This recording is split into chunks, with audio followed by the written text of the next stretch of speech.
I'm sorry to interrupt your date, Jen. Hi, buddy. How's the date with my girlfriend going so far? Good? I asked Trish. She told me that you'd be here. You don't mind if I take a seat, do you? Thank you.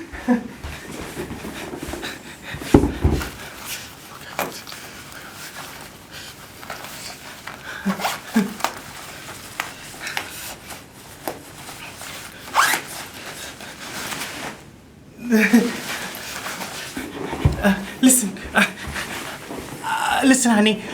I can explain my absence for the last 3 months. No, really, I can. You see, you are the most beautiful woman that I've ever known. And that can be a little scary. You don't believe me? Look at this guy. He is petrified. Anyways, you remember how 3 months ago I kind of stood you up in the middle of our anniversary dinner? Of course you do. I wasn't being rude. I just panicked. I wanted to tell you something extremely important, but I choked. Big time. After that, I went home and I cried. I wept uncontrollably, Jen. Now that's not me. I'm not a weeper. But there I was, reduced to whimpers because I didn't have the guts to tell you that I want you to. So I turned on the TV to distract myself, and there it was. A documentary about these guys who climb Mount Everest. You've seen it, buddy? It's amazing, isn't it? So then I started thinking how brave these guys are. Why can't I be a little bit like them? I mean, these mountain men must have stared death right in the face, and no way that they would be so scared to ask you to. So, you see, then it occurred to me that I should climb Mount Everest. I mean, if I can climb Mount Everest, then things like these, they'll be a cakewalk. I know I should have told you, but I just went. The next thing I know, I was trapped in a nylon tent at 25,000 feet with a mountaineer named Gus. Winds of 100 meters per hour were throwing lemon-sized rocks and sheets of ice bigger than manhole covers through the air. But I just kept thinking about you.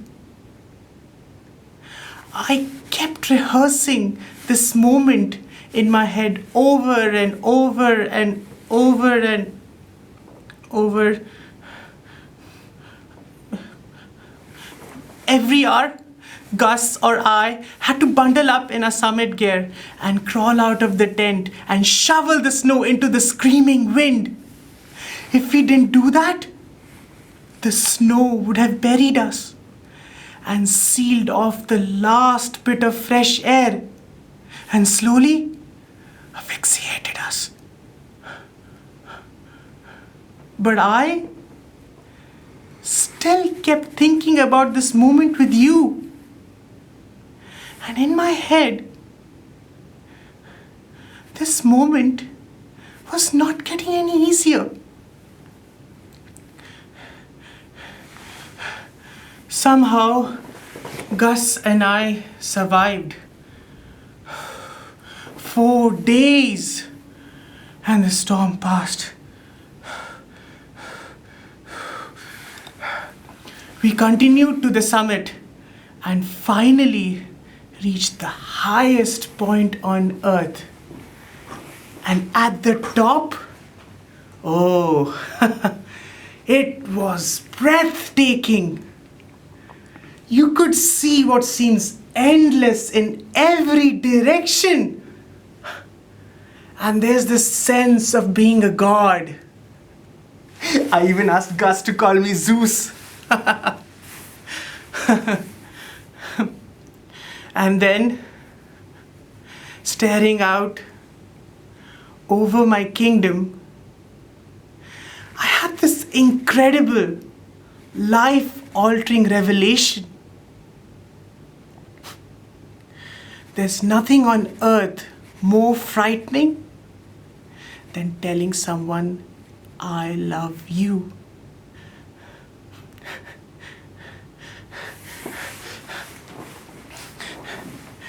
I have stared death in the face, Jen, just like those guys in the documentary.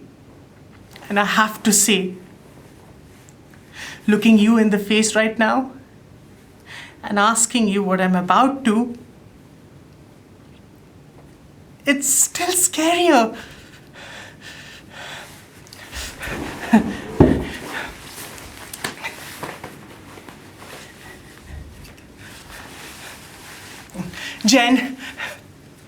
Jennifer Adams, my dear, my love.